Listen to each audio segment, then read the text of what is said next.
22ನೇ ದಿನವೂ ಮಧ್ಯಪ್ರಾಚ್ಯ ಧಗಧಗ. ಅಮೆರಿಕ ಸೇನಾ ನೆಲೆಗಳು ಪೀಸ್.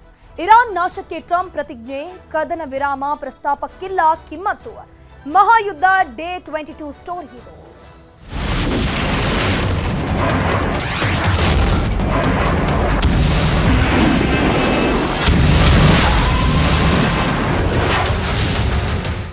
ಮಧ್ಯಪ್ರಾಚ್ಯದಲ್ಲಿ ನಿಲ್ಲದ ಯುದ್ಧ, ಮೊಳಗ್ತಿದೆ ಸೈರನ್ಗಳು.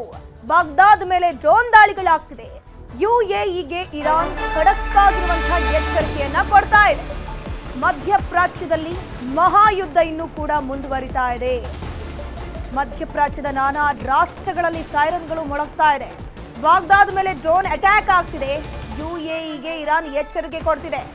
ಇರಾನ್ನೊಂದಿಗೆ ಕದನ ವಿರಾಮ ಇಲ್ವೇ ಇಲ್ಲ ಅಂತ ಹೇಳ್ಕೊಂಡು ಟ್ರಂಪ್ ಹೇಳಿಕೆಯನ್ನ ಕೊಟ್ಟಿದ್ದಾರೆ. ನಮಗೂ ಕದನ ವಿರಾಮ ಬೇಕಿಲ್ಲ ಅಂತ ಹೇಳ್ಕೊಂಡು ಟ್ರಂಪ್ ಹೇಳಿರೋದು. ಇರಾನ್ ಬೆದರಿಕೆಗೆ ನಾವು ಯುದ್ಧವನ್ನ ನಿಲ್ಲಿಸೋದಿಲ್ಲ, ನಾವು ಯುದ್ಧವನ್ನು ಕೂಡ ಬಯಸಿದವರಲ್ಲ, ನಮ್ಮ ಮೇಲೆ ಹೇರಿದ್ದು ಅಂತ ಹೇಳ್ಕೊಂಡು ಇರಾನ್ ಹೇಳಿದೆ. ಟ್ರಂಪ್ ಹಾಗಾದ್ರೆ ಹೇಳಿದ್ ಏನೇನು ಅಂತ ನೋಡ್ತಾ ಹೋಗೋದಾದ್ರೆ, ಇರಾನ್ ಸರ್ವನಾಶ ಮಾಡೇ ಮಾಡ್ತೀವಿ ಅಂತ ಶಪಥ ತೊಟ್ಟಿದ್ದಾರೆ. ಇರಾನ್ನೊಂದಿಗೆ ಕದನ ವಿರಾಮ ಇಲ್ವೇ ಇಲ್ಲ. ಪದೇ ಪದೇ ದಾಳಿ ಆಗ್ತಿರುವಾಗ ವಿರಾಮ ಹೇಗ್ ಸಾಧ್ಯ? ನ್ಯಾಟೋ ರಾಷ್ಟ್ರಗಳು ಕಾಗದದ ಹುಲಿಗಳು. ನ್ಯಾಟೋ ಸಹಕಾರ ಸಿಗದಿದ್ರೂ ಕೂಡ ನಮ್ಮ ಹೋರಾಟ ಇದೇ ರೀತಿ ಮುಂದುವರಿಯುತ್ತೆ ಅಂತ ಹೇಳ್ಕೊಂಡು ಸ್ಟೇಟ್ಮೆಂಟ್ ಅನ್ನ ಕೊಟ್ಟಿದ್ದಾರೆ. ಅದಕ್ಕೆ ಪ್ರತಿಯಾಗಿ ಇರಾನ್ ಕೂಡ ಸ್ಟೇಟ್ಮೆಂಟ್ ಅನ್ನ ಕೊಡ್ತಾ ಇದೆ. ಇದು ನಾವಾಗೆ ಘೋಷಣೆ ಮಾಡಿದ ಯುದ್ಧ ಅಲ್ವೇ ಅಲ್ಲ. ಅಮೆರಿಕ ನಮ್ಮ ಮೇಲೆ ಹೇರಿರುವಂತಹ ಯುದ್ಧ ಇದು. ಅವರಾಗೆ ನಮ್ಮ ಮೇಲೆ ಯುದ್ಧವನ್ನ ಮಾಡಿರೋದು. ಯುದ್ಧದ ಆರಂಭದಲ್ಲೇ ವಿರಾಮದ ಮಾತಿತ್ತು. ನಾಯಕರ ಕೊಂದ ಮೇಲೆ ಇನ್ನೆಂಥ ವಿರಾಮ ನಮಗೆ ಬೇಕು? ಸರ್ವೋಚ್ಚ ನಾಯಕನ ಕೊಲೆ ಆಗಿದೆ. ಅಕ್ರಮ ದಾಳಿಗಳಿಗೆ ತಕ್ಕ ಉತ್ತರ ಇದ್ದೇ ಇರತ್ತೆ. ನಾವು ಕೂಡ ಯುದ್ಧವನ್ನ ನಿಲ್ಲಿಸೋದಿಲ್ಲ ಅಂತ ಹೇಳ್ಕೊಂಡು ಇರಾನ್ ಹೇಳ್ತಾ ಇದೆ. ಇರಾನ್ ಮತ್ತು ಅಮೆರಿಕದ ವಾಕ್ ಸಮರ ಹಿಂಗೆ ನಡೀತಾ ಇದೆ. ಯುದ್ಧದ ಎಫೆಕ್ಟ್ ಹಿನ್ನೆಲೆಯಲ್ಲಿ HP ಬಂಕ್ಗಳಲ್ಲಿ ಪವರ್ ಪೆಟ್ರೋಲ್ ದರ ಏರಿಕೆಯಾಗಿದೆ. ನಿನ್ನೆಯಿಂದಲೇ ಪವರ್ ಪೆಟ್ರೋಲ್ ದರ ಲೀಟರ್ಗೆ 2 ರೂಪಾಯಿ ಹೆಚ್ಚಳ ಆಗಿದ್ದು, ಪ್ರತಿ ಲೀಟರ್ಗೆ 112 ರೂಪಾಯಿ ಇದೆ. ಹಾಗೆಯೇ ನಾರ್ಮಲ್ ಪೆಟ್ರೋಲ್ ಅಂದ್ರೆ ಎಲ್ಲರೂ ಕೂಡ ಬಳಕೆ ಮಾಡುವಂತಹ ನಾರ್ಮಲ್ ಪೆಟ್ರೋಲ್ ಏನಿದೆ ಅದರಲ್ಲಿ ಸದ್ಯಕ್ಕೆ ಯಾವುದೇ ವ್ಯತ್ಯಾಸ ಇಲ್ಲ. 20% ಪವರ್ ಪೆಟ್ರೋಲ್ ಬಳಕೆದಾರರಿದ್ದು 80% ನಾರ್ಮಲ್ ಪೆಟ್ರೋಲ್ ಯೂಸ್ ಮಾಡೋರು ಇದ್ದಾರೆ. ನಾರ್ಮಲ್ ಪೆಟ್ರೋಲ್ ಯಾರೆಲ್ಲ ಬಳಕೆ ಮಾಡ್ತಾರೆ ನೋಡಿ, ನಿಮ್ಗೆ ಇದು ಶಾಕಿಂಗ್ ನ್ಯೂಸ್ ಅಲ್ವೇ ಅಲ್ಲ.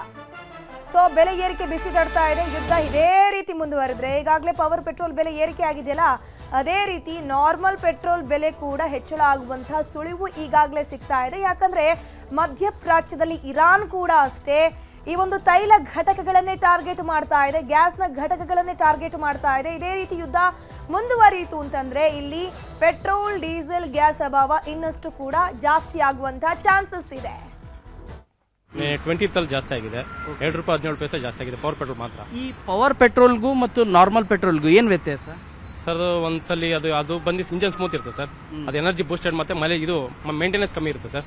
ಯಾರೇ ಕಸ್ಟಮರ್ ಅಲ್ಲಿ ಒಂದ್ಸಲಿ ಪವರ್ ಪೆಟ್ರೋಲ್ ಹಾಕ್ಸ್ಕೊಂಡು ಒನ್ ಟೈಮ್ 2 ಟೈಮ್ ಪೆಟ್ರೋಲ್ ಹಾಕ್ಸ್ಕೊಂಡ್ರೆ ಪವರ್ ಪೆಟ್ರೋಲ್ ಹಾಕ್ಸ್ಕೊಂಡ್ರೆ ಮತ್ತೆ ನಾರ್ಮಲ್ ಪೆಟ್ರೋಲ್ ಯಾರು ಇಷ್ಟಪಡಲ್ಲ. ಈಗ ನಾನಾದ್ರೂ ಅಷ್ಟೇ, ನೀವಾದ್ರೂ ಅಷ್ಟೇ. ಆದ್ರೆ ಅದು ತುಂಬಾ ಚೆನ್ನಾಗಿರುತ್ತೆ ಪೆಟ್ರೋಲ್, ಪ್ಯೂರಿಟಿ ಚೆನ್ನಾಗಿರುತ್ತೆ. ಬಟ್ ಅದು ನಾಜೆಲ್ಲ ಕ್ಲೀನ್ ಆಗಿರುತ್ತೆ. ಪ್ರೈಸ್ ಅಲ್ಲಿ ಕಮ್ಮಿ ಅಲ್ಲ ಸರ್. ಅದು 102 ರೂಪಾಯಿ 102.90 ಪೈಸೆ ಇದೆ. ಅದು 113 ರೂಪಾಯಿ ಇದೆಯಲ್ಲ, ಅದರಿಂದ ನಾರ್ಮಲೇ ಹಾಕ್ಸ್ಕೊತಾರೆ, ಎಲ್ಲರೂ ನಾರ್ಮಲ್ ಹಾಕ್ಸ್ಕೊತಾರೆ. ಬಟ್ ಆದ್ರೆ ದೊಡ್ಡ ಇಂಪಾರ್ಟೆಂಟ್ ಗಾಡಿ ವೆಹಿಕಲ್ಗಳಿಗೆಲ್ಲ ಪವರ್ ಹಾಕ್ಸ್ಕೊತಾರೆ ಸರ್. ಪ್ರವಾಸೋದ್ಯಮಕ್ಕೂ ಕೂಡ ತಟ್ಟಿದೆ ಮಧ್ಯಪ್ರಾಚ್ಯ ಯುದ್ಧದ ಕರಿನೆರಳು. ದುಬೈ, ಸೌದಿ ಅರೇಬಿಯಾ, ಮಸ್ಕತ್ನಲ್ಲಿ ವಿಮಾನಗಳ ಹಾರಾಟ ವ್ಯತ್ಯಯ ಆಗಿದೆ. ಪ್ರಯಾಣಿಕರು ಇಲ್ಲದೆ ಲಕ್ಸುರಿ ಕಾರುಗಳಿಗೆ ಬಾಡಿಗೆ ಸಿಗ್ತಾ ಇಲ್ಲ. ಬರೋಬ್ಬರಿ 20 ದಿನಗಳಿಂದ ನಿಂತಲ್ಲೇ ನಿಂತಿವೆ ಲಕ್ಸುರಿ ಕಾರುಗಳು. ಮೇಂಟೆನೆನ್ಸ್ ಕೂಡ ಕಷ್ಟ. ಒಂದು ಕಡೆ ಬಾಡಿಗೆ ಸಿಗ್ತಿಲ್ಲ, ಚಾಲಕರು ಪರಿತಪಿಸ್ತಾ ಇದ್ದಾರೆ. 20 ದಿನಗಳಿಂದ ನಿಂತಲ್ಲೇ ನಿಂತ್ಕೊಂಡೋಗಿದೆ. ಪ್ರವಾಸೋದ್ಯಮ, ಟ್ರಾವೆಲ್ ಸಿಬ್ಬಂದಿ ಬದುಕಿಗೂ ಕೂಡ ಯುದ್ಧದ ಕೊಳ್ಳಿ ಇಟ್ಟಿರೋದು. ಈ ಯುದ್ಧದಿಂದಾಗಿ ಬರೀ ಗ್ಯಾಸ್, ಪೆಟ್ರೋಲ್, ಡೀಸೆಲ್ ಮಾತ್ರ ಅಲ್ಲ, ಎಲ್ಲ ಒಂದು ವಲಯಕ್ಕೂ ಕೂಡ ಇದರ ಎಫೆಕ್ಟ್ ತಡ್ತಾ ಇದೆ. ಪ್ರವಾಸೋದ್ಯಮ, ಹೋಟೆಲ್, PG, ಹಾಸ್ಟೆಲ್ ಎಲ್ಲ ಕಡೆ ಇದರ ಎಫೆಕ್ಟ್ ತಡ್ತಾ ಇದೆ. ಇದ್ರ ಬಗ್ಗೆ ಹೆಚ್ಚಿನ ಮಾಹಿತಿ ನೀಡ್ತಾ ಹೋಗ್ತಾರೆ ನಮ್ಮ ಪ್ರತಿನಿಧಿ ಶರಣು ಹಂಪಿ. ನೇರ ಸಂಪರ್ಕದಲ್ಲಿ ಜಾಯಿನ್ ಆಗಿದ್ರೆ ಶರಣು ಹಂಪಿ, ಮಧ್ಯಪ್ರಾಚ್ಯದಲ್ಲಿ ಘನಘೋರ ರೀತಿಯಲ್ಲಿ ಯುದ್ಧ ಇನ್ನೂ ಕೂಡ ಮುಂದುವರೆದಿದೆ. ಈಗಾಗಲೇ ಪವರ್ ಪೆಟ್ರೋಲ್ ಬೆಲೆ 2 ರೂಪಾಯಿ ಏರಿಕೆ ಆಗಿದೆ. ನಾರ್ಮಲ್ ಪೆಟ್ರೋಲ್ ದರ ಕೂಡ ಏರಿಕೆ ಆಗುವಂತ ಚಾನ್ಸಸ್ ಇದೆಯಾ? ಹೇಗೆ ಬಂಕ್ ಸಿಬ್ಬಂದಿಗಳು ಏನು ಹೇಳ್ತಿದ್ದಾರೆ? ಧನುಶ್ರೀ ಖಂಡಿತ, ಯಾಕಂದರೆ ಮಧ್ಯಪ್ರಾಚ್ಯ ಪ್ರದೇಶದಲ್ಲಿ ನಡೀತಿರುವಂಥ ಯುದ್ಧ 22ನೇ ದಿನ.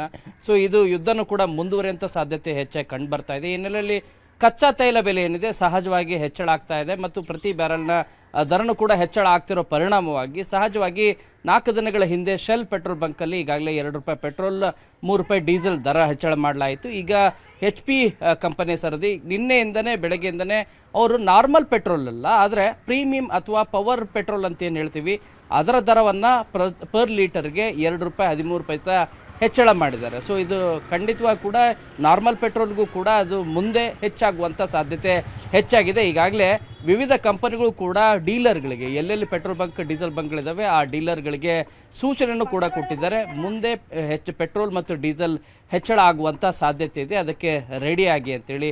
ಇದರ ಎಫೆಕ್ಟ್ ಪೆಟ್ರೋಲ್ ಮತ್ತು ಡೀಸೆಲ್ನ ಎಫೆಕ್ಟ್ ಖಂಡಿತವಾಗಿ ಕೂಡ ಜನಸಾಮಾನ್ಯರಿಗೆ, ಮಧ್ಯಮ ವರ್ಗದವ್ರಿಗೆ ಆಗುತ್ತೆ. ಮತ್ತು ಚೈನ್ ಲಿಂಕ್ ಇರೋ ಕಾರಣಕ್ಕಾಗಿ ಪ್ರತಿಯೊಂದು ದಿನಬಳಕೆಯ ವಸ್ತುಗಳು ಕೂಡ ಮುಂದೆ ಹೆಚ್ಚಳ ಆಗುವಂಥ ಸಾಧ್ಯತೆ ಇದೆ ಒಂದು ವೇಳೆ ಯುದ್ಧ ಇದೇ ರೀತಿ ಮುಂದುವರೆದ್ರೆ.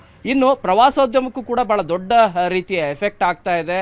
ಅದರಲ್ಲೂ ಕೂಡ ಬೆಂಗಳೂರಿಗೆ ಮಧ್ಯಪ್ರಾಚ್ಯ ಅಂದರೆ ಗಲ್ಫ್ ಕಂಟ್ರಿಗಳು, ಭಾಳಷ್ಟು ಕಂಟ್ರಿಗಳೇನಿದ್ದಾವೆ ಎಲ್ಲ ದೇಶಗಳ ಬಿಸ್ನೆಸ್ ಮ್ಯಾನ್ಗಳು ಹೈ ಎಂಡ್ ವೆಹಿಕಲ್ಗಳನ್ನು ಯೂಸ್ ಮಾಡ್ತಾ ಇದ್ರು ಫಾರ್ ಟ್ರಾವೆಲ್ ರೀಸನ್ಗಾಗಿ. ಸೊ ಯಾವ ವೆಹಿಕಲ್ಗಳು ಕಳೆದ 20 ದಿನಗಳಿಂದ ಯೂಸ್ ಆಗ್ತಾ ಇಲ್ಲ, ಹೈ ಎಂಡ್ ವೆಹಿಕಲ್ಗಳನ್ನೆಲ್ಲ ಯೂಸ್ ಮಾಡ್ತಾ ಇದ್ರು. ಆ ವೆಹಿಕಲ್ಗಳು ಒಂದು ದಿನನೂ ಕೂಡ ಆಪರೇಟ್ ಆಗ್ತಾ ಇಲ್ಲ. ಇದೇ ರೀತಿ ಸಿಚುವೇಶನ್ ಈ ಹಿಂದೆ ಕರೋನಾ ಟೈಮಲ್ಲಿದ್ದಾಗ ನಾವು ಅನುಭವಿಸಿದ್ವಿ. ಅದೇ ಸಿಚುವೇಶನ್ ಈಗ ಮತ್ತೆ ಮರುಕಳಿಸ್ತಾ ಇದೆ. ಇದೇ ಸಿಚುವೇಶನ್ ಮುಂದುವರೆದ್ರೆ ನಿಜವಾಗ್ಲೂ ಕೂಡ ಕಷ್ಟ ಆಗುತ್ತೆ.